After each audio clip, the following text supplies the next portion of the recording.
Приветствую всех у себя на канале. Давайте посмотрим тему. Говорит ли он о вас с кем-то, что ему говорят, отвечают, либо советуют. И поступим таким образом. Я буду сначала выкладывать 7 карт для того, чтобы в целом посмотреть ситуацию. Если будут выходить фигурные карты, они у нас будут обозначать людей, с кем он вас обсуждает. Если фигурных карт не выпадает, скорее всего, он о вас ни с кем не говорит, тогда мы посмотрим, что он о вас думает. Загадайте своего мужчину.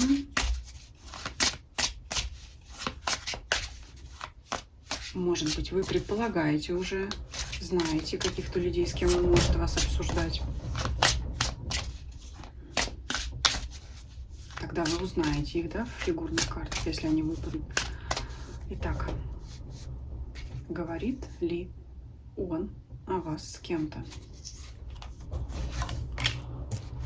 Так, вот уже выпал у нас король мечей. Это мужчина, независимо от того, что здесь девочка изображена. С мужчиной говорит, ну давайте еще 6 карт.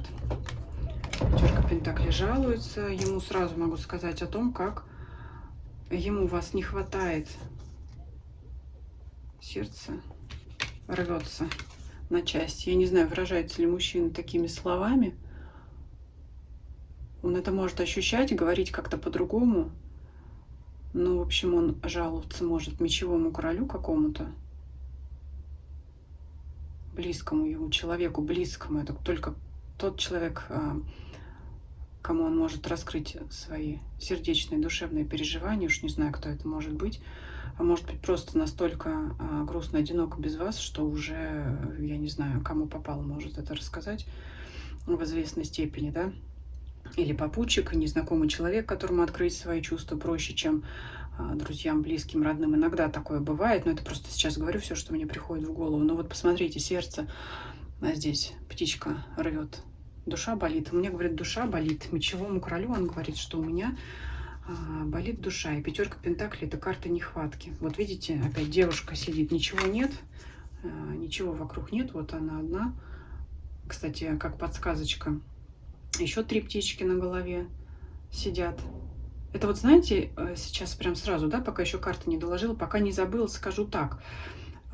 Девушка изображена, это он, это ему плохо сейчас. Вот эта птичка — это вы, которая рвет ему сердце. А вот здесь 3 птички — это еще могут быть какие-то ваши потенциальные или действительные соперницы. То есть это могут быть и другие девушки, которые вокруг него находятся, которым он нравится, потому что в волосах сидят, да, вот прицепились. В окружении его может кто-то быть, но он не обращает внимания, они уже и волосы вот высохли, в какие-то сухие ветви превратились. То есть кто-то может рядом с ним быть, говорить, но ему они не интересны. Человек опять здесь закрыл глаза, как я говорю, это значит погружен в себя. Полностью его поглотили внутренние чувства, переживания, еще бы такую боль, когда здесь разорвана грудь и просто ему сердце тут на куски порвали. Вот он прямо мечевому королю об этом и говорит. Кубковый рыцарь говорит, что он любит вас, хочет быть рядом с вами. А еще интересно, сразу тоже обозначу, очень много деталей. Вообще кубковая масть — это вода, это мягкость, это всегда неспешное какое-то течение. Если сравнивать данную карту с другими картами в данной колоде, вот в предыдущем раскладе, например, выпадал император тоже на коне качалки, игрушечные такие, да, лошадки, но там туда-сюда, взад-вперед нет движения. Вроде есть, но один шаг вперед, шаг назад. Ссылку оставлю, если вдруг кто-то не смотрел. На всякий случай, может быть, интересно будет сравнить. Зачем я все это говорю? Здесь тоже лошадка-качалка, но она уже задние ноги оторвала от этого своего основания. Мне кажется, и передние тоже, потому что передняя часть туловища очень раскраснелась, накалилась. То есть лошадка такая у нас рыжая, коричневая, да, но настолько желание. Еще здесь вот подстегивает кнутом ее девушка. Девушка — это вы здесь с кнутом, которая, да, и здесь его разбередила душу, и здесь его подстегивает изо всех сил. На движение, на активные действия очень от этой карты много энергии, несмотря на то, что масть кубковая. То есть это действительно движение в вашу сторону. Я не знаю, задние копыта лошади вы видите, они оторваны от основания. Передние не знаю, может быть да, может быть нет. Но это настолько сильное стремление, это вот знаете, как у автомобиля задний привод.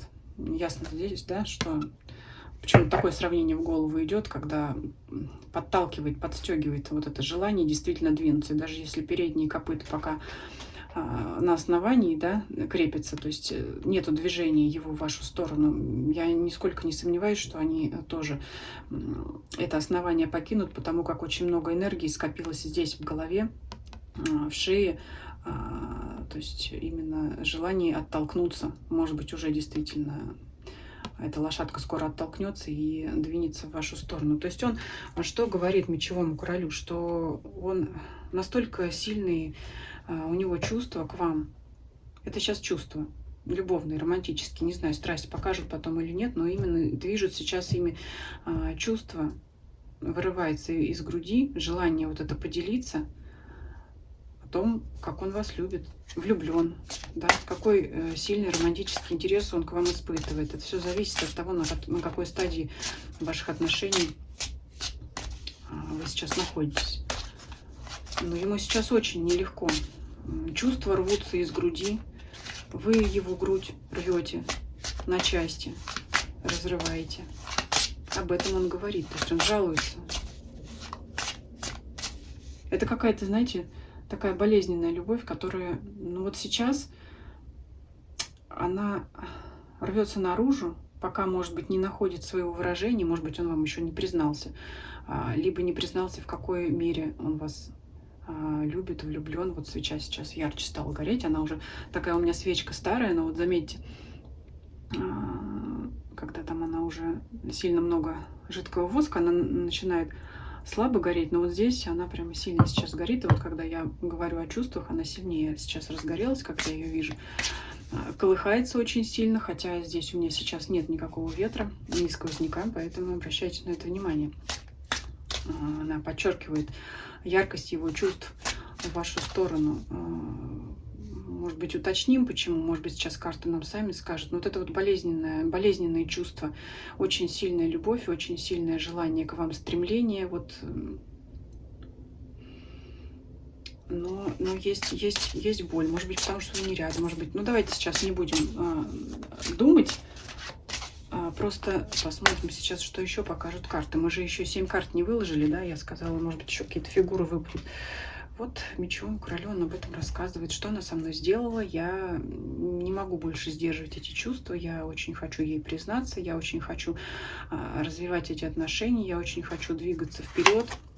Что еще? Что вы очень соблазнительная, привлекательная. Что вы... Ну, опять же, вот если еще смотреть про этих 3 птичек, да, которые борются, может быть, за его внимание, он сосредоточился на вас, которое ему сердце рвет. Потому что вы одна, та единственная, необыкновенная, которая только вы привлекаете его внимание, никто другой. Потому что вы вот для него верх красоты, страсти, привлекательности. Вы для него самое главное сейчас. Об этом тоже он говорит мечевому королю. Вы не забывайте, да, про тему расклада. Что он говорит? О вас другим. Вот все сейчас это мечевому королю он говорит. Мы потом посмотрим, что мечевой король ему по этому поводу отвечает. Но у него сейчас вот прям у вашего загадного мужчины, ну, весь он погряз в этих чувствах, весь он ими поглощен, постоянно может представлять ваш образ. Что еще? Солнце. Вот опять эта карта подчеркивает вашу привлекательность. Вашу привлекательность. Он говорит мечевому королю, что вы самая яркая, самая красивая, вы одна единственная. И вообще, вот здесь еще, да, это явно такая какая-то медовая королева. На вас как пчелки на мед. Другие мужчины слетаются. Он может видеть то, что вы нравитесь другим, что вы очень привлекательны не только для него, но и для других мужчин.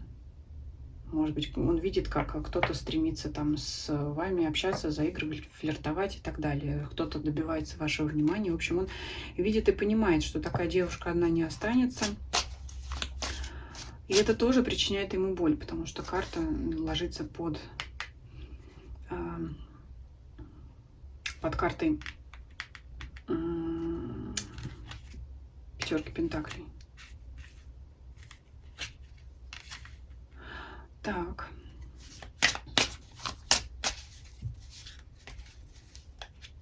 А может быть, он знает, что у вас есть поклонник конкретно, да, кто-то, или поклонники.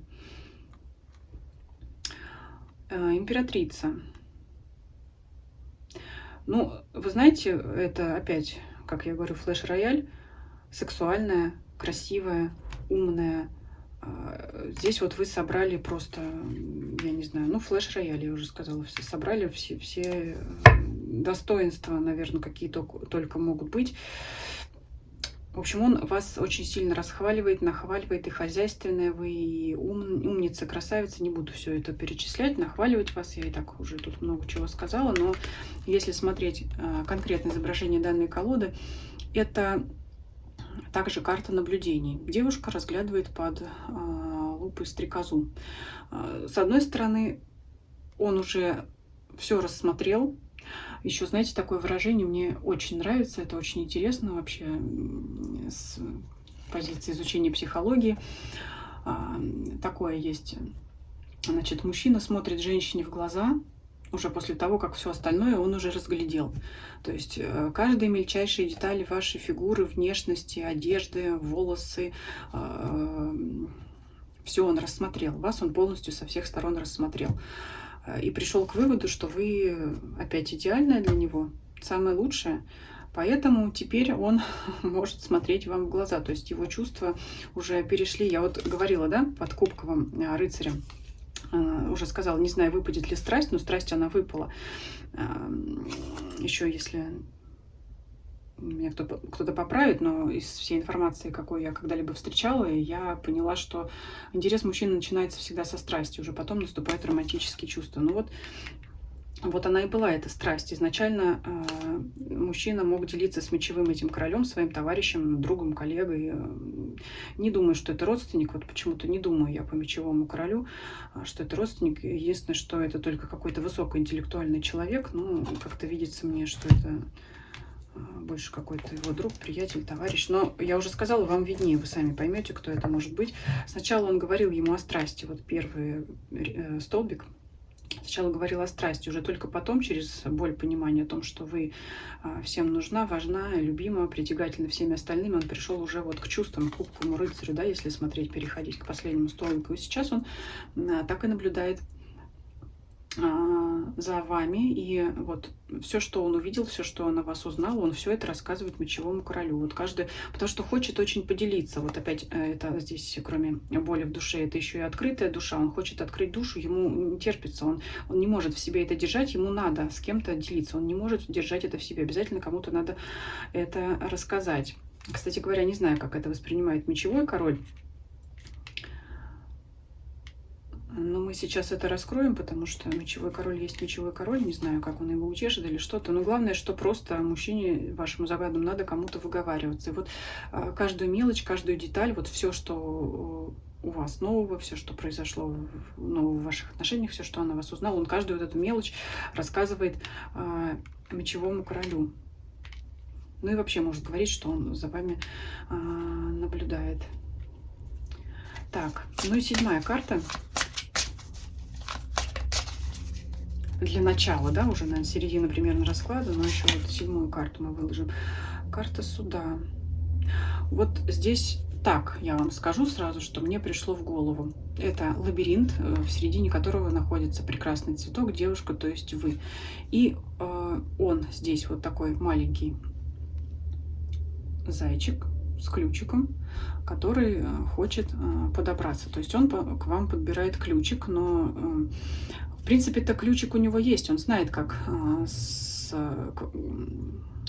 как к вам подойти, как с вами, ну, вообще, как обращаться с девушками, да, ключик есть. Но чтобы вот подойти именно к вам, нужно еще пройти этот лабиринт. Пусть он здесь такой незамысловатый, да, сразу можно понять, куда двигаться, но это нам сверху виднее.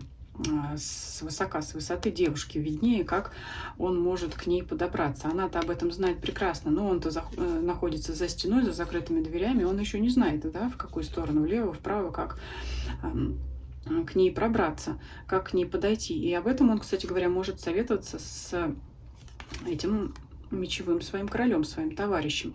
Еще что интересно, ну, если бы мужчина смотрел этот расклад, мы бы ему подсказали, да, есть еще вход попроще, да, где нет ключа, где можно пройти спокойнее. То есть, что это говорит? Все равно придется, что с этого входа с ключиком, что этот вход вот дальний без ключика, да, с какого бы входа он ни зашел, все равно нужно что-то для вас сделать, как-то себя проявить, показать. Но тем не менее, такое ощущение, что ваш загаданный мужчина не ищет легких путей, и как-то вот, ну, для вас это будет только в плюс. Это означает, что ему нужно приложить больше усилий, чтобы как-то поддерживать, развивать, начинать, я не знаю, отношения с вами. Поэтому вот, в общем, ему надо сейчас разобраться, как к вам пробиться, как к вам добраться. И об этом он советуется с мечевым королем. Вот теперь давайте спросим, раз уж нас расклад повел в такую область, что этот мечевой король советует. Ну, такой довольно интересный расклад получается. Так, карта сама какая-то выпала, даже две.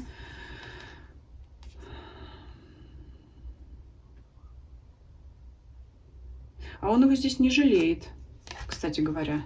Вот он и мечевой-то, то, что я хотела разъяснить, но потом не стала, но все-таки карты все равно вывели меня к этой мысли. Он его тут вообще не жалеет, так сказать, рубит правду матку, все-таки это мечевой, с ножом. Иногда он его может приземлять, потому что здесь вот девушка изображена, которая нещадно поедает этот грустный тортик. Вот, то есть он ему иногда может раскрывать глаза на какую-то правду, на какую-то действительность, может быть, на вас, может быть, на его собственное поведение. Скорее всего, мне кажется, он здесь не вас как-то ругает, а его самого. Мол, ну что ты вот уже, давай, уже действуй, да, вот мне видится такое. Но такое ощущение, знаете, вот как будто он ему говорит, или ты уже что-то проспал, или ты вот-вот ее проспишь уже, давай уже, я не знаю. Тогда придется только надеяться, я не знаю, на высшие силы в ваших отношениях. В общем, он его здесь как-то он его здесь ругает, вашего загаданного мужчину, это мечевой король. Он считает, что он неправильно действует. Иерофант еще выпадает.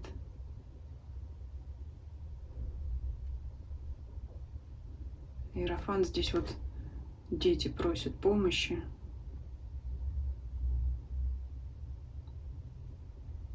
Да, ну вот опять это просит помощи, совета, как будто он к нему за советом, а тот ему башку сносит. А почему? Вот все-таки хочу уточнить. Такое ощущение, что он ему говорит, что ты медлишь. Медлишь. Ну вот за что он его ругает? Еще раз хочу. Тот к нему с открытым сердцем, ему и так плохо, честно говоря, хочется пожалеть. А этот еще меч над ним занес. Его как-то добивает, что ли. Почему? Давайте еще раз раскроем. Вот этот мечевой король, он с ним жестко ему отвечает. Восьмерка. Да, ты медлишь. Восьмерка жезлов. Это карта быстроты. Ты медлишь. Карта быстроты, но вот здесь она опять, она такая медленная. Опять глаза закрыты, погружение в себя. Он ему может говорить, ты слишком много думаешь, а здесь вот сколько много светлячков, а у тебя столько было шансов, столько возможностей ты упустил, и сколько ты еще будешь сидеть. Он в качестве совета говорит о том, что действия его должны быть быстрые, без промедлений. Вот. Подталкивает он его как бы к вам, подталкивает. Ну, это, знаете, это в чем еще резкость его может быть? В том, что он не выбирает выражений. Вот еще, да? Ну, с такими крепкими выражениями может это все выдавать ему.